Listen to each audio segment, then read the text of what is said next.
안녕하세요, 팔구브로스입니다. 어느덧 날씨가 선선해지다 못해 밤에는 쌀쌀해질 정도로 추워졌는데 이럴 때는 괜히 그립 히터와 시트 히터 그리고 에어백까지 장착된 혼다의 골드윙 생각이 나네요. 그래서 이번 영상에서는 할리 데이비슨처럼 마초 느낌 물씬 나는 아메리칸 투어러가 아닌 지극히 일본스럽고 진짜 운전자를 위한 최고급 편의 사양으로 투어러라는 그 이름에 걸맞게 장거리 주행에서 더 빛을 발하는 혼다의 플래그십 골드윙에 대해 한번 다뤄볼까 합니다. 1800cc가 넘는 6기통 엔진과 함께 가격도 웬만한 차량보다 비싸서 어떻게 보면 오토바이가 아닌 자동차에 가까운 수준이라 할 수 있는데, 이런 골드윙이 과연 어떻게 탄생해서 현재까지 이어져 오게 되었는지 골드윙에 대한 거의 모든 것을 지금 시작하겠습니다. 일본산 대배기량 양대산맥 혼다와 가와사키. 1960년대 초반 맨섬 TT에서 모든 유럽의 제조사들을 꺾고 우승을 차지한 혼다는 소형 바이크의 강자가 되어 세계에서 가장 많이 이륜차를 판매하는 제조사가 되었습니다. 그리고 토요타나 여느 일본 제조사들이 그래왔듯 혼다 역시도 아시아와 유럽을 넘어 아메리칸 드림을 꿈꾸면서 더 이상 소형 바이크만이 아닌 광활한 북미 대륙에서도 잘 달릴 수 있는 4행정 4기통의 고성능 엔진을 만들어냈고, 그렇게 혼다는 오직 미국 시장을 겨냥한 대망의 12750포를 1969년에 선보이게 되면서 소위 대박을 치게 되었죠. 물론 이 모터사이클을 요즘 시대의 바이크들과 비교해본다면 그저 클래식한 외형의 평범한 스펙이라고 할 수가 있겠지만, 그 당시에는 굉장히 역동적이면서도 우아한 스타일로 미국뿐만 아닌 일본과 유럽의 많은 모터사이클 팬들에게 엄청난 인기를 끌게 되었다고 하네요. 심지어 12750포에 탑재된 공랭식 직렬 4기통의 엔진의 레이아웃은 오늘날에 이르기까지 다른 브랜드들과 여러 스포츠 바이크들의 길잡이도 되었다고 합니다. 다시 돌아와 그렇게 찬사를 받던 12750포였지만 정작 미국에서는 자국 브랜드인 할리 데이비슨이 터줏대감처럼 이륜차 시장을 꽉 잡고 있었기에 그 시장을 완전히 장악하긴 힘들었고, 설상가상으로 이런 혼다의 성공을 보며 같은 일본 제조사인 가와사키 역시도 미국 시장을 겨냥해 12750보다 배기량을 더 끌어올린 930cc의 4기통 더블 오버헤드 캠샤프트 엔진까지 장착한 82마력의 Z1을 1972년에 출시하면서 결코 쓰러지지 않을 것 같았던 혼다의 아성을 무너뜨리게 되었죠. 게다가 가와사키의 Z1은 동급 최강자라는 그 수식어처럼 시속 210km로 달릴 수 있는 강력한 엔진을 갖고 있으면서도 부드러운 주행감과 뛰어난 내구성도 다 지녔기에 장거리 투어링과 고성능 스포츠 라이딩 모두 가능한 모델로 자리를 잡아 당시 대형 오토바이 시장에서 가장 핫한 모터사이클로 그 자리를 잡게 되었다고 합니다.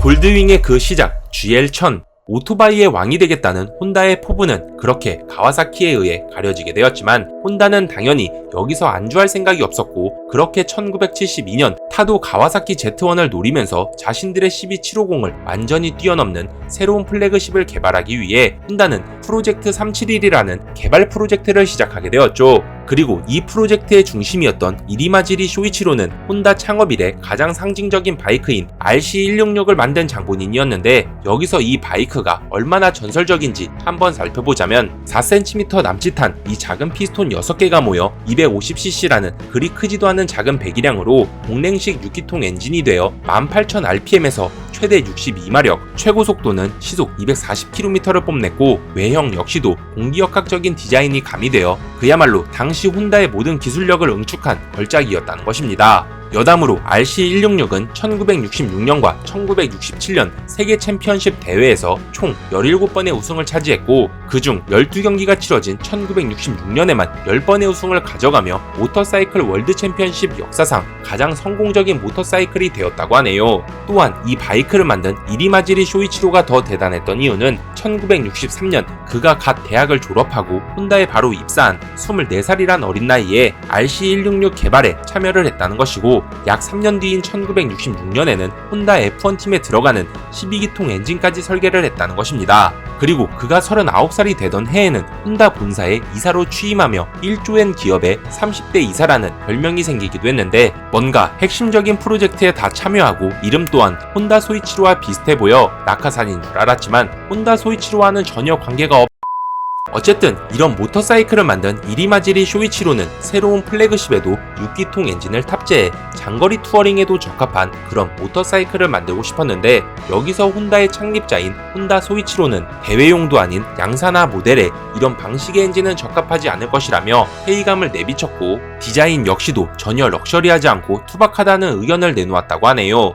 그래서 결국 초기에 계획했던 1470cc의 6기통 엔진은 999cc의 수평대항 4기통 엔진으로 변경되었고, 디자인 역시도 꽤나 평범해지면서 1974년 독일 쾰른 모터쇼에서 첫 선을 보였다고 합니다. 하지만 아쉽게도 혼다의 첫 번째 금빛 날개는 판매량이 저조했는데, 실제로도 혼다는 골드윙을 만들기 위해 R&D 센터도 지었겠다, 출시 첫 해에 6만 대를 판매할 수 있을 것이라 예상을 했지만 그보다 훨씬 낮은 5,000대밖에 팔지를 못했다고 하네요. 그런데 사실 혼다의 골드윙이 판매가 저조했던 이유에는 다 그만한 이유가 있었는데, 혼다는 가와사키의 Z1을 노려 골드윙을 만들었었지만 정작 골드윙은 얼마나 빠른가라는 스포츠성보다 조용한 엔진을 기반으로 부드러운 동력 전달을 통해 편안한 승차감이 장점인 바이크였다는 것입니다. 그래서 혼다의 예측과는 다르게 할리데이비슨을 포기하고 골드윙을 구입했던 미국의 라이더들은 이 새로운 혼다의 모터사이클을 마치 새로운 바이크처럼 인식해 장거리 투어러에 맞게 튜닝을 했고, 또 자신들의 취향을 살리면서 GL1000의 진가는 빛날 수 있게 되었죠. 미국에 의한 미국을 위한 골드윙 GL1100과 GL1200, 우여곡절 끝에 장거리 투어러로 완전히 방향성을 잡은 골드윙은 출시된 지 5년 후인 1980년 일본 사야마 공장에서 생산을 멈추고 본격 미국 시장을 공략하기 위해 오하이오주에 있는 혼다 공장에서 2세대 골드윙인 GL1100의 생산은 시작이 되었습니다. 당연히 엔진은 약 100cc가 더 늘어난 1085cc의 4기통 엔진으로 투어러 컨셉에 맞춰 출력보다는 토크 위주의 세팅을 가져갔고, 휠베이스 역시도 보다 쾌적한 텐덤 라이딩을 위해 확장이 되었죠. 물론 아직까지도 우리가 알고 있는 골드윙의 외형이나 6기통 수평대항 엔진이 장착된 것은 아니지만, GL1100의 상급 모델인 인터스테이트나 아스펜케이드 같은 모델부터는 풀카울이 장착되어 안장백과 트렁크 등 표준 장비들까지 갖춰지면서 더욱 투어러로서의 모습을 뽐내게 되었고, 1982년에는 전자장비까지 개선되어 LCD 계기판과 라디오가 있는 스테레오 시스템, 그리고 개선된 자석 및 등받이까지 있어 할리데이비슨과는 색다른 형태의 투어러 모델로 자리를 잡았다고 하네요.